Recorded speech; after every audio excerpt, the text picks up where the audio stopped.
이 프로그램은 과학기술진흥기금, 과학기술정보통신부 및 복권기금, 기획재정부의 재원으로 한국과학창의재단의 지원을 받아 제작했습니다.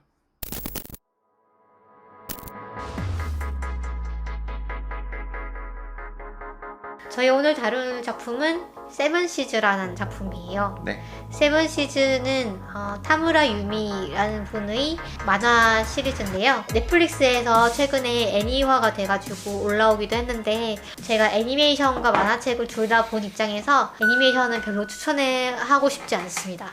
원작의 아우라를 잘 표현하지 못한 너무 짧은 화수에 너무 많은 내용을 넣으려고 했다라는 35권이나 되기 때문에 저희가 스토리를 뭐 세세하게 다 훑지는 않을 거예요. 그런데 좀 스포일러가 될 수는 있을 것 같아요. 그래서 그게 싫으신 분은 일시정지를 하시고 책을 읽으시고 들으시면 더 재밌을 것 같습니다.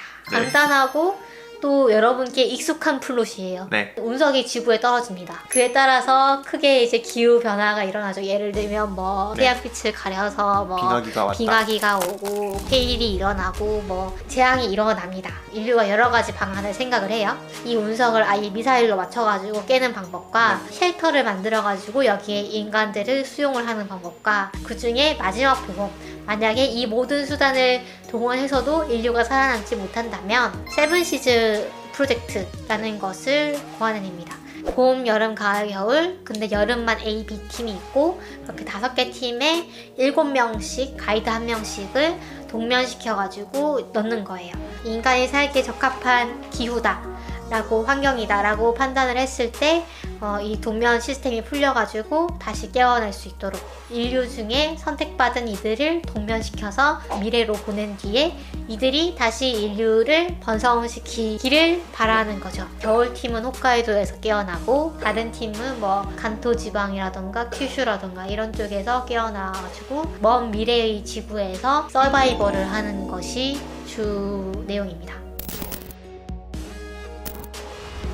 15소년 표류기라던가 파리대왕 네. 이런 책이 좀 생각이 났습니다. 읽으면서 잘 섞어 놓은 거에 플러스 SF적인 생존에 대한 그런 내용을 잘 섞어 넣었다 이런 느낌이 좀 들었습니다. 이 만화의 매력은 미래의 지구가 어떨 것인가에 대해서 구체적으로 다양한 장면을 그리고 있잖아요. 네. 예를 들면 인간이 없어지면 우리가 세운 건물이라던가 도로라던가 이런 것들이 금방 망가질 거란 말이죠. 인간이 없어졌을 때 지구가 어떻게 변할 것인가와 뭐 이런 게 약간 감이 잡히는 것 같고 기상천외하게 진화한 생물들이 많이 나오거든요. 왜냐하면 이 운석이 떨어진 것이 지구 전체로 봤을 때 지구상 생태계에도 아주 큰 충격을 준 거란 말이죠. 그 다음에 프로젝트 안에 뽑힌 사람들이 상당히 다양한 직업을 가지고 있습니다. 다양한 그 특기를 가지고 어떻게 이 문제를 헤쳐나가는가를 보는 게 저는 되게 재밌었어요.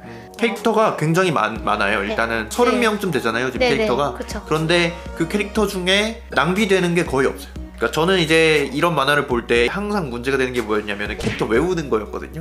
근데 이거는 다 보면은 이 캐릭터는 어떤 캐릭터에게 다 좀 기억이 납니다. 이 35명을 뽑을 때 건강 상태라든가 이런 거는 다 고려를 했다고 해요. 머리가 좋고 생식 능력이 있고 용모가 수려한 젊은이로 뽑았다고 하네요. 그래서 다들 잘생긴 거였군요. 그렇죠.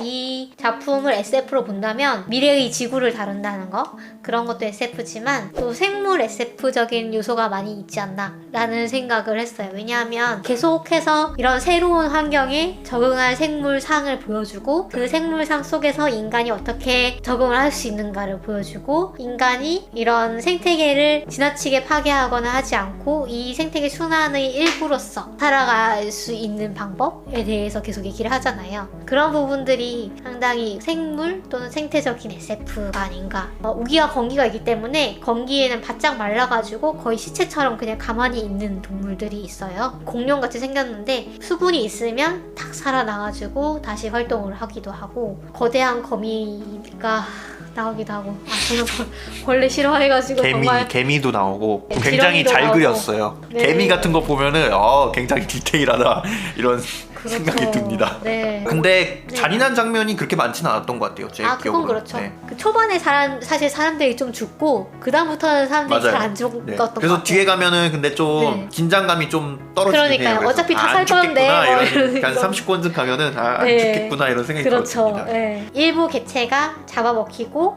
그럼으로써 유지되는 균형. 우리가 이런 도시에 살면서는 잘 그런 거를 생각을 못 하는데 사실 생태계는 그런 너무 한 종이 다른 종을 완전히 잡아먹어도 안 되고 반대로 돼도 안 되는 그런 균형을 나름대로 갖추고 있는 거잖아요. 그런 부분들에 대해서도 계속 얘기를 하고 있고 계속 한 종류의 음식만 먹었더니 병이 나요. 뭔가 알러지 같은. 왜 인간은 한 가지 음식만 먹고 살아가지 못하는 걸까 생각을 하다가 그러면 그 먹을 게 없어졌을 때 우리가 단번에 멸종을 할 수가 있겠구나.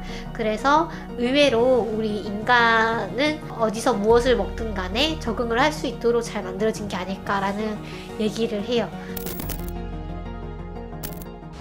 좀 아쉬운 부분이 있었는데 그게 뭐 이 작품이 나빠서 아쉬웠다라는 기보다는 못다한 이야기들이 너무 많다 이런 느낌이 좀 들었어요. 배경이 네. 자세히 나오는 주인공들도 있는 반면에 배경이 없는 주인공에 대해서도 어떤 배경이 있는 것인지에 대해서 좀 궁금한 점도 있고 뭔가 애정이 있는 캐릭터들도 많이 나오잖아요. 서로 애정이 있는데 그래서 어떻게 됐느냐 로맨스적인 그런 내용들 네. 그러니까 안 끝나는 캐릭터들 있잖아요. 이 로맨스적인 내용 그런 캐릭터들 보면은 아 뭔가 좀 더 보고 싶다 이런 생각이 좀 들었습니다. 그래서 그 하나 같은 경우에 사실 처음에 봤을 때 좀 완성된 캐릭터라고 생각을 했는데 네. 적극적이고 능력도 좋고 그렇다고 생각을 했는데 사실은 이 하나라는 캐릭터도 완성이 안 된 캐릭터였고 그 작품 중에서 많이 성장을 하잖아요. 네. 이것도 좀 인상 깊었던 것 같아요.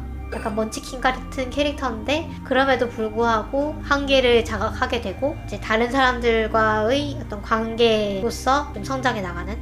그래서 세븐시즈가 상당히 재미있는 작품이고 저희가 얘기 안 한 게 훨씬 많기 때문에 여기까지 들으셨더라도 흥미를 잃지 않으시고 보실 수 있을 것 같아요. 네. 그래서 꼭 보시기를 추천드립니다.